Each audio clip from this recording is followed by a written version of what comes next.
ଜଗନ୍ନାଥପୁର ରଜ ମହୋତ୍ସବ ୟଙ୍ଗଷ୍ଟାର ପରିବାର ଏଇ ଆଗରେ ଚାଲିଛି ଆଉ।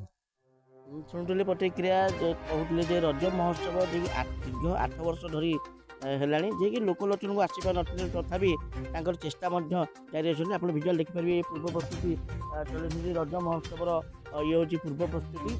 ଆପଣ ଗୋଟେ ଦେଖେଇବି କ୍ୟାମେରାମ୍ୟାନ ଗ୍ରାଉଣ୍ଡ ଗୁଡ଼ା ଦେଖେଇବେ ସେ ଗ୍ରାଉଣ୍ଡର ବର୍ତ୍ତମାନ ଦେଖନ୍ତୁ ଇଏ ହେଉଛି ତାର ପୂର୍ବ ପ୍ରସ୍ତୁତିର ଝଲକ।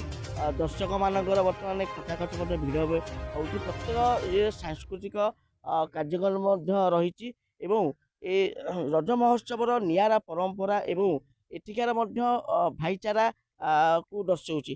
ଏବଂ ଆଉ ଗୋଟେ ସଭାପତି ଆମ ପ୍ରତିକ୍ରିୟା ଦେଉଥିଲି ଏଠିକାର ମାନେ କ'ଣ ହେଉଛି ନା ପୁଚି ଖେଳ ଏବଂ ବିଭିନ୍ନ ପ୍ରକାର ପୁଚି ଖେଳ ଯେଉଁମାନେ ପୁଚି ଖେଳ ଏବଂ ବିଭିନ୍ନ ପ୍ରକାର କାର୍ଯ୍ୟକ୍ରମ ମଧ୍ୟ ରହିଛି।